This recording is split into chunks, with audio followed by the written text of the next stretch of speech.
Thank you very much. Let me just turn it over. This is very rich and will give rise to lots of questions, I'm sure. But again, since we are running late, and I'm concerned about time, and you should have time to be able to ask your questions, I should now go third in terms of the way we've set it up. I will give you my own contribution, and I will hopefully abide by the rule that I have tried to impose unsuccessfully on my colleagues. Let me just say that I'm particularly pleased to be part of this debate. I think it's an important event, and we should be very grateful to Transparency International.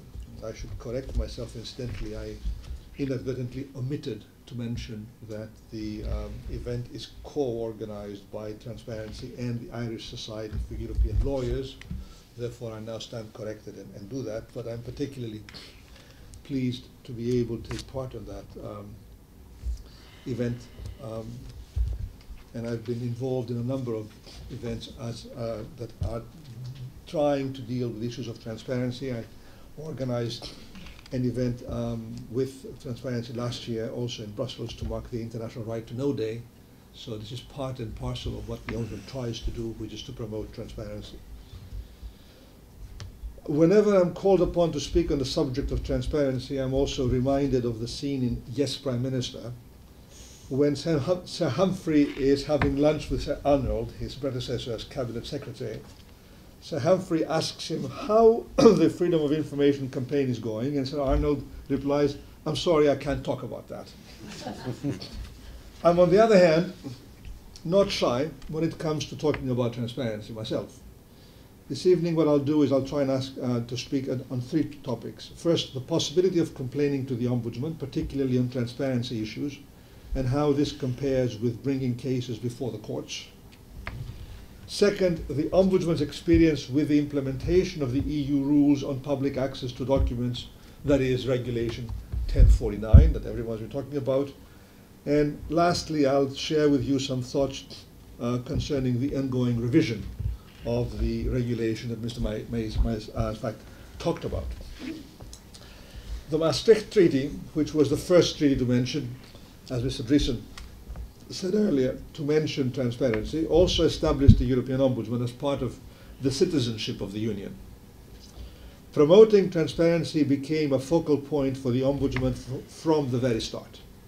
Two own initiative inquiries in 1996 and 1999 resulted in virtually all the smaller EU institutions and bodies, including the European Central Bank, adopting rules on public access to documents. Moreover, on the basis of his experience dealing with complaints alleging lack of transparency, the Ombudsman actively participated in the debate leading to the adoption of Regulation 1049 in the year 2001. Year after year, lack of transparency or refusal of access to documents constitute one of the biggest reasons for complaining to the Ombudsman.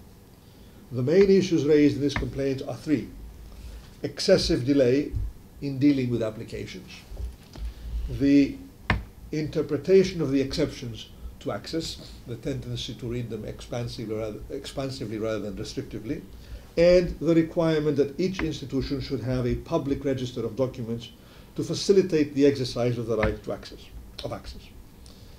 I'll address these in greater detail in the final part of my presentation. For the moment, I'll turn to my first topic, and that is the Ombudsman and the courts as remedies.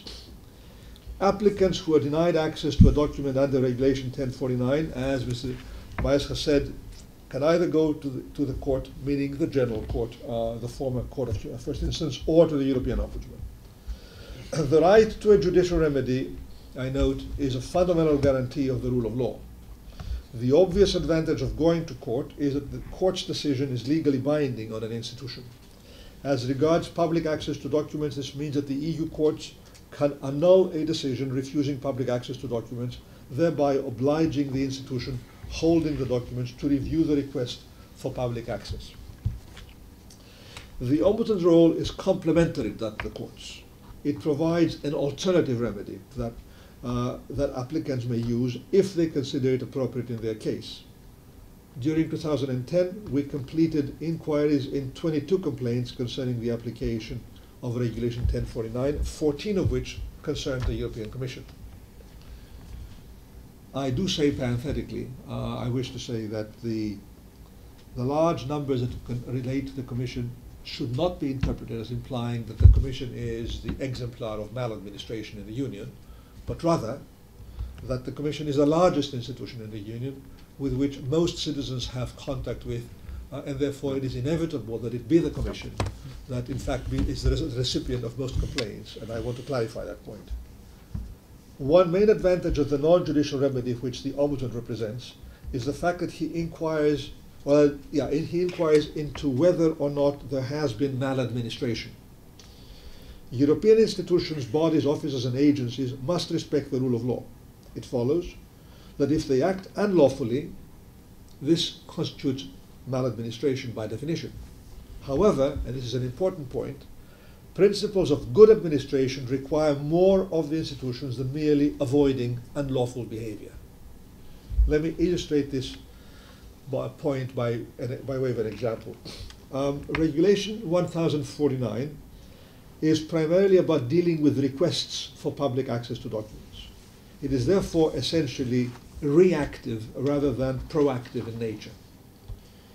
In my draft recommendation concerning a refusal to provide an Irish citizen with copies of adverse drug reaction reports that he had requested from the European Medicines Agency in London, I pointed out that the agency that alongside its legal obligation to respond properly to requests for public access under Regulation 1049, it would also be good administrative practice to put in place a policy of proactively placing in the public domain, for example on the agency's website, information of interest to the public. I noted that the principle of transparency implies that EU institutions should seek proactively to disseminate that information in a manner that the public can easily understand. When the EU institutions are working in areas such as control of medicines, which are technically complex, it is especially important that information be presented in a language which the public can easily understand.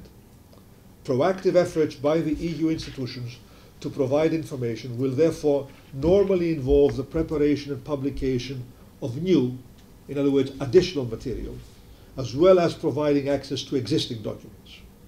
In deciding what, when, and how to publish proactively, the institutions necessarily have to exercise judgment based on their knowledge of the specific characteristics of their field of work. I'm happy to report that the European Medicines Agency is making efforts to comply with my draft recommendation and has changed its policies in a number of areas to facilitate the application of my recommendation, the implementation rather.